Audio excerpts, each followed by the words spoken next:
hot water ruins your hair health. Winter season आ चुका है एवरीबडी, एंड हॉट वाटर से हमें हमेशा कहा जाता है कि गर्म पानी से सर नहीं धोना चाहिए। बहुत सारे हेयर रिलेटेड प्रॉब्लम्स होते हैं जैसे डैंड्रफ, हेयर फॉल। तो आज मैं डॉक्टर पर्सपेक्टिव से जानना चाहूँगी और आप सबको बताना चाहूँगी इस पॉडकास्ट के थ्रू कि क्या हॉट वाटर से हेयर वॉश करना बहुत ही हार्मफुल होता है या ये सिर्फ एक मिथ है।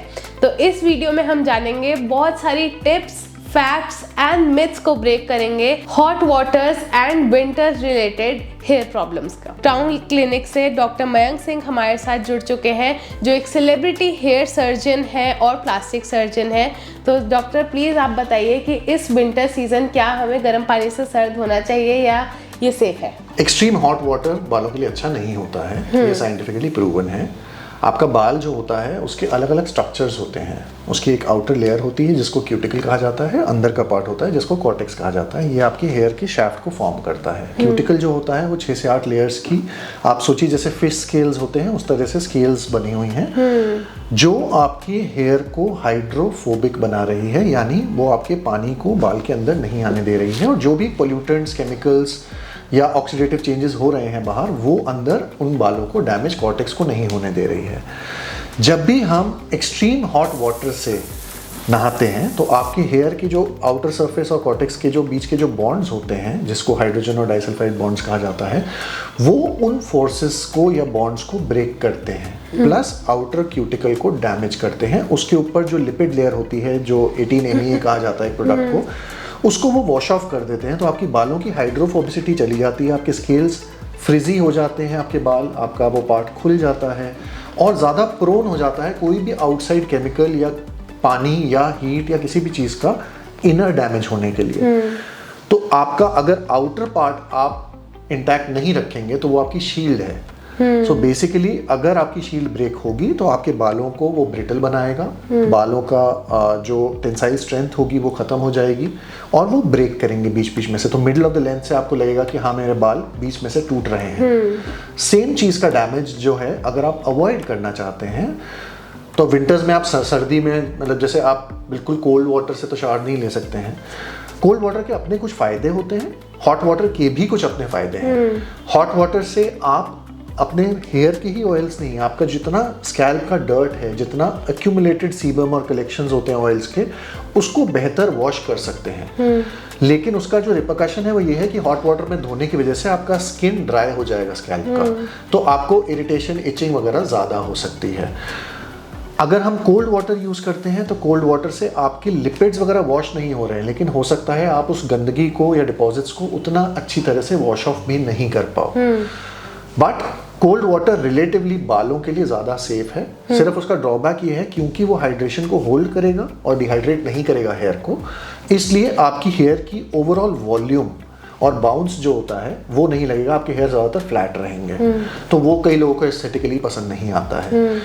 इसका जो एक्चुअल सोल्यूशन है वो ये है कि आप ल्यूक वार्म वाटर यूज़ कर लीजिए, गुनगुना पानी यूज़ कर लीजिए। वो आपकी दोनों चीज़ों में एक बैलेंस मेंटेन करके रखेगा। कई लोगों ने साइंटिफिक स्टडीज़ में ये भी एडवोकेट किया है कि आप पहले शावर में बिल्कुल गर्म पानी से उसको साफ़ कर लें और उसके बाद आप कोल्ड वाटर से उस शावर को एंड करें।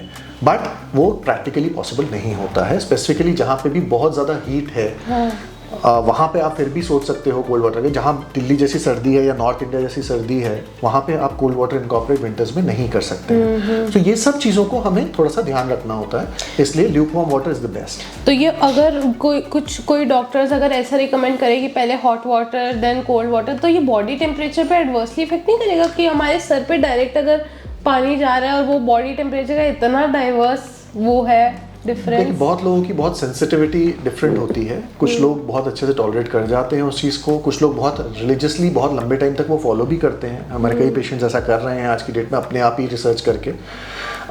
लेकिन अल्टीमेटली आपकी बॉडी का जब इतना फ्लक्चुएशंस होता है टेम्परेचर का और वो, तो आपकी chances to fall ill is much higher. तो इसलिए एक यूनिफॉर्मिटी अगर आप मेंटेन करके रखेंगे वो आपके लिए बेहतर है। तो lukewarm water is the best. ठीक है, तो टिप्स को ल्यूकवार्म वाटर के अलावा जो टिप्स अगर आप हमें बताना चाहें इस विंटर सीजन जो हमें हमारे हेयर डैमेज को और हेयर रिपेयर में हेल्प करें, ऐसा कोई टिप्स? तो टिप्स के हिसाब से आप अच्छे कंडीशनिंग एजेंट्स यूज कर सकते हैं। Okay. माइल्डर शैम्पूज यूज करिए विंटर्स में, क्योंकि ठंड ज़्यादा है तो आप हेयर वॉश कम करते हैं रिलेटिवली, उससे स्कैल्प पे डिपॉजिट्स और गंदगी और डैंड्रफ ज़्यादा हो सकता है, उसको थोड़ा सा अवॉइड करना ज़रूरी होता है।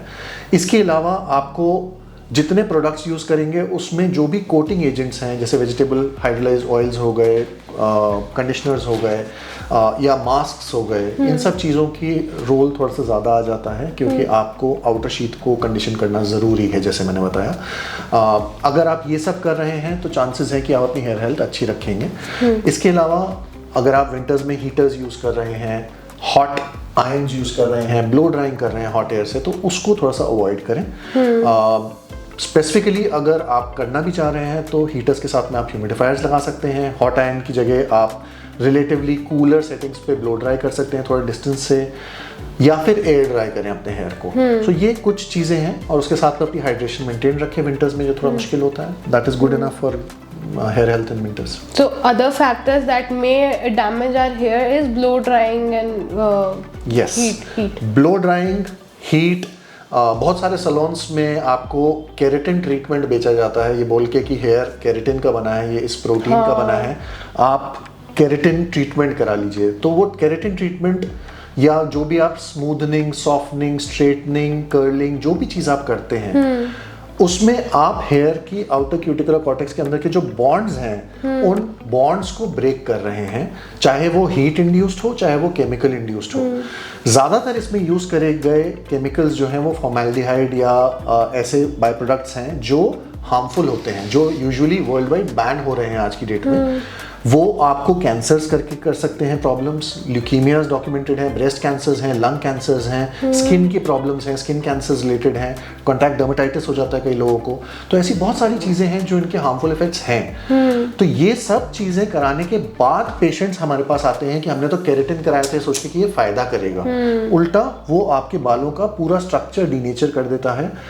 मैं ये नहीं कह रहा हूँ कि ये आपको हेयर लॉस करके देगा। हेयर लॉस का मतलब है कि आपके रूट्स खत्म कर रहे हैं, वो नहीं करेगा, लेकिन आपके हेयर स्ट्रक्चर को वो इतना डैमेज कर देगा कि आपके बाल ब्रिटल हो जाएंगे, लेंथ में ग्रो नहीं करेंगे, उससे पहले टूट जाएंगे। तो वो सब चीज़ों को फिर आपको रिपेयर करना पड़ता है, जिसके लिए फिर अलग ट्रीटमेंट्स होते हैं।